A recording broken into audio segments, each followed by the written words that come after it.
Des centaines de Congolais reçoivent de l'argent qui ne leur appartient pas. Beaucoup dans la diaspora se font un malin plaisir à consommer l'argent du pays, alors que des milliers de Congolais souffrent. Ces personnes sont souvent inscrites à la fonction publique, alors qu'elles vivent en France. Et d'autres personnes perçoivent souvent des bourses, alors que ce sont souvent des idiots qui n'ont jamais fini leur cursus. Mais l'argent continue toujours de passer. Nous allons dans cette vidéo, les amis, comprendre comment ces mécanismes arrivent et surtout comment ces sorciers magouillent pour voler avec impunité. Mais bien entendu, si vous venez de découvrir Terre Noire, sachez qu'ici on parle d'Afrique, de noir, de tous les sujets qui tournent autour de l'africanité. Si vous êtes intéressé par ce genre de sujet, n'hésitez pas à vous abonner. Jingle.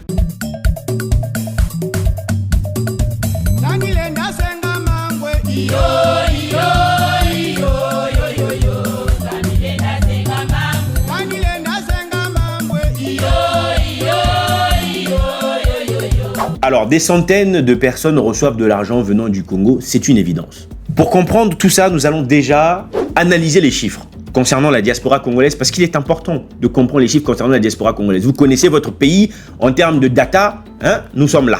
Bon, normalement, avec tout ce que nous vivons au Congo, plus rien ne peut vous surprendre. Moi, en tout cas, rien ne me surprend quand il s'agit de la République du Congo. Vous savez très bien que le Congo est un pays de mineurs, hein? Voilà.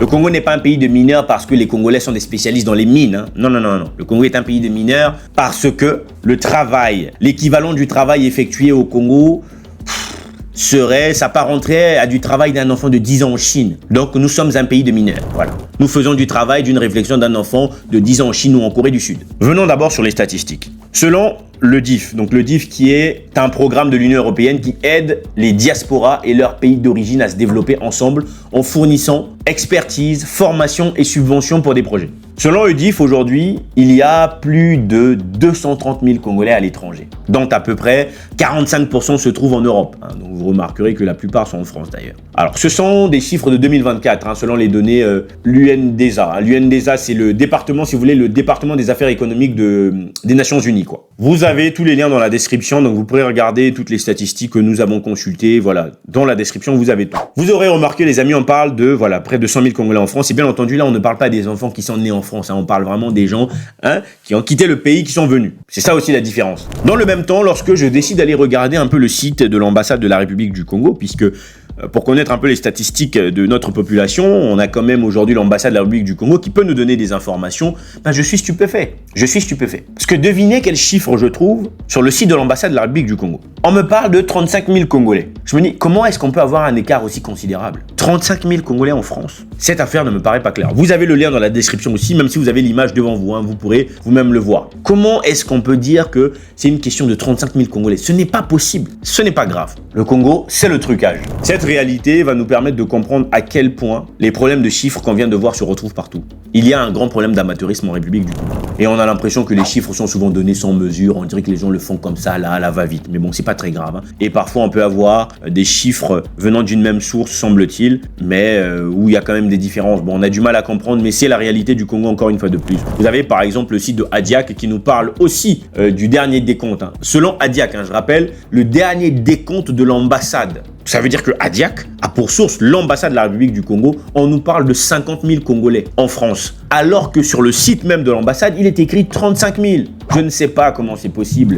Mais bon, écoutez, c'est la République du Congo et vous pouvez voir la date de publication de cet article. Ça ne date pas d'hier quand même, les amis.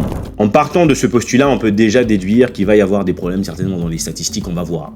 Ça, c'est normal, hein, c'est le Congo. Vous le savez très certainement, depuis la crise pétrolière en République du Congo, la Banque mondiale avait demandé à la République du Congo de faire une sorte de restructuration sur ces chiffres, sur le nombre de personnes qui sont employées, c'est-à-dire les personnes qui sont dans la fonction publique. Et bien, figurez-vous qu'il s'est avéré que les contrôles et les vérifications avaient donné pour environ 64 000 fonctionnaires. Alors que sur le papier, on parlait de 80 000 fonctionnaires. Donc une fois que le contrôle a été effectué, on s'est rendu compte qu'il y a un gros gap, les amis. C'est-à-dire entre 64 000 et 80 000, imaginez le trou. 14 000 personnes au moins. 14 000 personnes au moins. On ne peut pas dire que c'est 14 000 personnes décédées entre-temps. Ce décalage explique à quel point il y a des tonnes de voleurs dans la fonction publique. Alors qu'il ne devrait pas en réalité. On est censé avoir un système qui permette de contrôler, qui permet d'avoir tout le monde. Comment peut-on avoir un écart de 14 000 personnes? Et là, je parle encore Parce que c'est pas parce qu'on a compté 64 000 qu'en réalité c'est 64 000. Hein? Les amis, il y avait déjà en 2017 un rapport qui était sorti évoquant cela. Je cite, selon le ministère de la fonction publique, les premières estimations à ce jour font état de 66 422 fonctionnaires recensés contre 80 000 qui émargent à la solde et une masse salariale estimée à 52 milliards de francs CFA par mois. Après la période de grâce, plus de 14 000 réclamations ont été enregistrées. Plus de 1019 agents de l'État perçoivent indûment les primes et les indemnités allouées à leurs anciennes fonctions. On note également des cas de double emploi qui génèrent des doubles salaires. Vous avez des gens au Congo, c'est ça, double emploi, double salaire. Je continue, notamment dans les établissements sanitaires tels que le CHU, Centre Hospitalier Universitaire. Même à l'hôpital, vous volez. C'est-à-dire que, oh là là, le Congo vraiment, Boalei, c'est compliqué. Les grandes entreprises comme la SNPC, la SNE et la SNDE, vous savez la SNE qui est aujourd'hui devenue EKRC. Donc on sait que les voleurs du Congo sont principalement au CHU, à la SNPC, SNE, SNDE. Donc Société Nationale d'Électricité et Société Nationale d'Eau. Les noms ont aujourd'hui changé. Je continue. On dénombre également plus de 1500 agents de l'État qui sont en instance d'affection, notamment au ministère de la fonction publique et au ministère des Finances. Certains d'entre eux perçoivent malhonnêtement leur salaire depuis 10 ans, en étant assis chez eux à la maison. D'autres sont surpayés par rapport à leur grade réel, notamment dans la force publique. Le fichier des allocations familiales n'est pas fiable à cause de la falsification des actes civils. Vous avez le lien dans la description. Ça, c'est un document du gouvernement congolais des finances, du ministère des Finances. Vous avez le lien, vous avez le document. Voilà les réalités du Congo. Voilà le nombre de voleurs. Plus de 13 000 personnes perçoivent tranquillement un salaire. Beaucoup sont ici dans la diaspora en train de traîner. Ces voleurs-là. Pourquoi ça s'explique? Vous avez beaucoup de responsables militaires qui gonflent leurs effectifs. On connaît, beaucoup de colonels ont commencé à gonfler des effectifs pour recevoir des salaires à bouffer. Parce qu'on n'a pas un service financier clair, on a un colonel qui gère l'argent des salaires des gens. C'est quoi ça? Tout ça, ce n'est pas censé passer par des intermédiaires. On est censé avoir un fichier de recensement qui gère tout ça. Mais vous avez des gens qui ont déclaré des faux militaires et qui perçoivent. Et d'autres qui sont inscrits en tant que militaires qui perçoivent de l'argent. D'autres personnes décédées, mais jamais déclarées. Il y a des bandits qui perçoivent de l'argent. Et parmi ces milliers de personnes qui volent l'argent du Congo, vous en avez quelques centaines, les maudits de la diaspora. Moi, je les appelle les maudits parce que ce sont des personnes maudites, bien entendu. Vous verrez qu'ils ont même souvent adopté la même attitude qu'au Congo. Souvent, la grande majorité même de ces gens, ce sont des fainéants. Même en France, ce sont des fainéants. C'est-à-dire que d'un côté, ils sont là à demander les aides de la CAF, le RSA en France. De l'autre côté, au Congo, ils perçoivent un salaire. Ils ne travaillent nulle part. Double rémunération.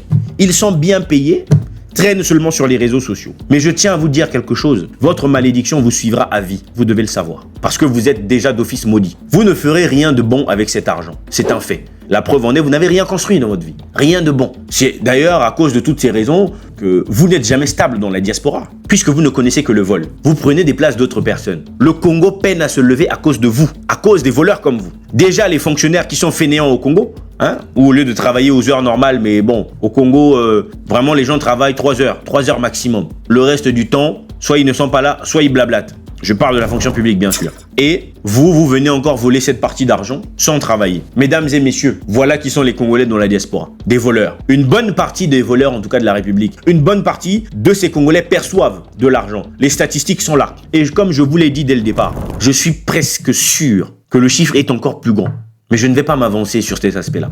On parle déjà de 14 000 personnes, les amis. C'est ça le Congo. Toi qui me regardes, l'argent que tu bouffes, tu seras maudit. Tu ne feras rien de bon avec ça. C'est ça la réalité. Tu achèteras un pagne, tu achèteras du make-up, mais rien de plus. Parce que tu as donné ton corps quelque part pour que tu sois inscrit à la fonction publique. Toi qui me regardes, consommateur de bière, spécialiste à traîner dans les coins, les terrains. Pas de travail en France, pas de travail au Congo, mais 2 salaires, 2 rémunérations du moins. La vérité te rattrapera toujours un jour. Bande de voleurs. Et si vous ne voulez pas que vos enfants prennent vos malédictions, il est grand temps pour vous d'arrêter ce vol. Les amis, je ne sais pas ce que vous en pensez. Vous connaissez certainement des voleurs de la diaspora qui sont là, en train de traîner. Moi, vous me connaissez. Je parle cash à tout le monde parce qu'il n'y a pas une chose qui a plus de valeur que la République du Congo à mes yeux. Et ça, vous devez le savoir. Et j'espère qu'il en est de même pour vous. Dites-moi ce que vous en pensez dans les commentaires. Likez la vidéo si ce n'est pas encore fait. Abonnez-vous si vous n'êtes pas encore abonné. Vous êtes plus de 80% de personnes qui nous regardent sans vous abonner. C'est le moment de le faire. Faites-le les amis. À très bientôt dans une prochaine vidéo. Email.